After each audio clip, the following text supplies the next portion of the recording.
Kanada Baş Ministri Justin Trudeau uzun davam qilgan sukutidan keyin oldingi hafta tunji qatim Xitoy hukumatining Uyg'urlar va Hong Kongliklarga tutgan muomalasini tanqid qilgan edi. As a government, we've been very, very clear that we will stand up for Canadian interests and we will stand up loudly and clearly for human rights all around the world, whether it's talking about the situation faced by the Uyghurs, whether it's by dealing... Justin Trudeau sözüdə xalqancha qo'lga elish, Hong Kong demokratiyasini bastırış və musulman asonliq millatlarni lagerga qamash qatorliq vositalar hargizmo ijobiy chiqish yo'li emas deb Kanadaning bundan keyin kishilik huquq dafsandichiliklariga sukut qilmaydiganligini aytgan.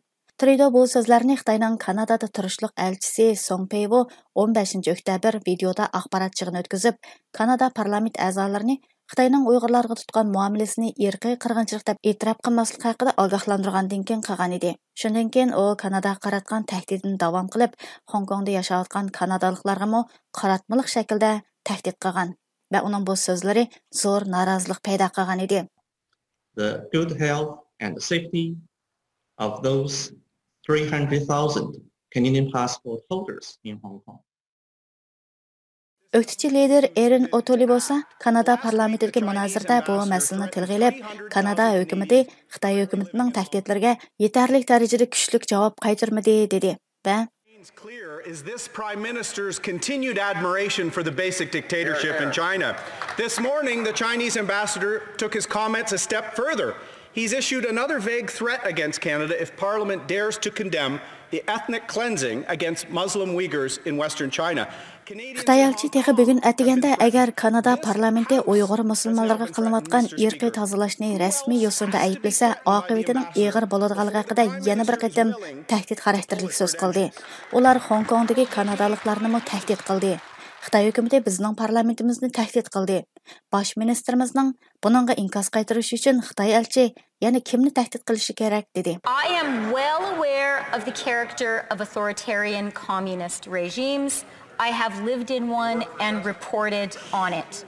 And let me also be clear that when it comes to the treatment of the Uyghurs, an ethnic Muslim minority which is being persecuted, Canada will always speak out clearly and without any reservation. Muavin Baş Minister Kristiya Xanim buningga javob berib, shuni aniq deb qo'yayki, men kommunist rejimning xarakterini intayin yaxshi bilaman.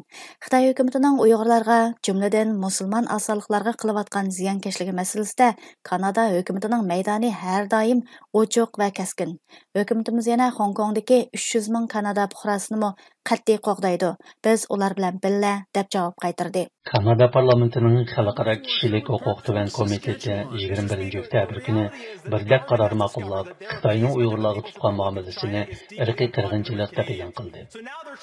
Shundaqla Kanada hukumatini Magnitskiy kishilik huquq qonunini ishlatib, irqiy qirg'inchilik qilmishida javobgarligi va Xitoy amaldorlariga embargo yurgizishga chaqirdi. Government could implement a real lifeboat scheme. They could hold diplomats accountable for foreign interference. They could impose Magnitsky sanctions on those who are involved in gross violations of human rights in Hong Kong, in Xinjiang and elsewhere.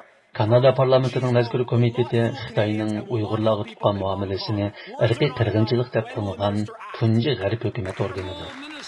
Mazkur komitet chorshanba kuni e'lon qilgan bu vaqtdagi bayonotida Tuvan komitet Xinjiangdagi Uyg'ur va boshqa Turkiy musulmonlarning Xitoy hukumati tomonidan ziyonkashlik uchraganligini taraddudsiz ayiblaydi. Tuvan komitetning 2018 va 2020 yillardagi guvohlik yig'inlarida o'tirg'a qo'yilgan dalil-isbotlarga asosan Tuvan komitet Xitoy Kompartiyasining harakatining irqiy qirg'inchilik aktinomisidagi irqiy qirg'inchilikni tashkil qilganligiga qoyil bo'ldi deyilgan.